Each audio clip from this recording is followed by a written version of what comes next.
We're good, Dave. What do you think? Saquon Barkley? I'm still Would you start him next week? I got to give you credit. Even after the mean tweet about how he never eats my stuff. He never eats anything, right? What the hell was that? Anyway, you were right. You recognize this kid even after, barely a second half against a MAC opponent. Saquon Barkley is, as Matt Millen said to me afterward, I went up to find him. He's actually on the 4th floor in broadcast, and I waited till he got done with his wrap up on the BTN, and he knew why I was there. And he came out and he had this cat that ate the canary grin on his face, and he went, he's legit. It was great. You don't see runners like him very often, especially at that age. You just don't. Not at Penn State, not anywhere. And what Matt talked about was awareness and patience and vision.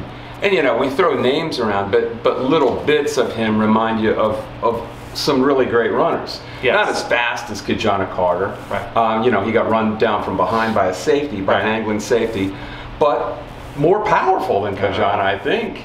Not as powerful probably as Larry Johnson yet, but he might be. He's not done growing. And he's faster. He's not done growing. Yeah. And I have heard he's not just 222. He's 230. He's told people that. Yeah. I just think that, we're talking about him. He's played 2 games. Got here in August. Penn State's still trying to get their offensive ship fixed. The offensive line shows some good things. They haven't figured out the play calling. They're still not getting the ball to Chris Godwin enough. But when you put Barkley back there, when people see the tape of these last 2 games, they're going to defend Penn State a lot differently.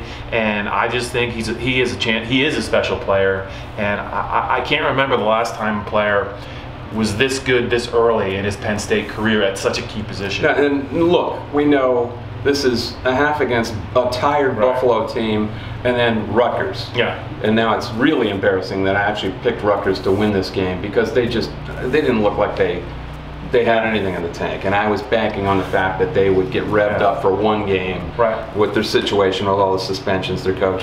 Didn't happen. But half of it is the crowd tonight, which I keep forgetting what an 8 o'clock crowd at Beaver Stadium is. Right. That intimidated them a little.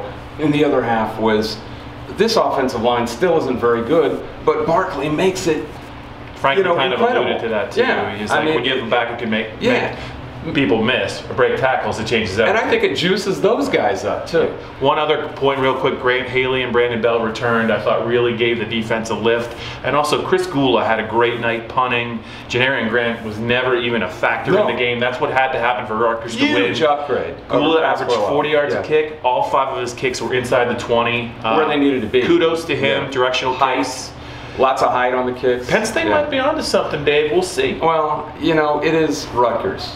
But, as the people in Jersey say, I went to Rutgers. I don't even care about Rutgers. But this is a different team, and they have something going now. So we'll see what happens with San Diego State. The Aztecs come in here 3:30 next week to Beaver Stadium. Until then, I believe it's San Diego, actually.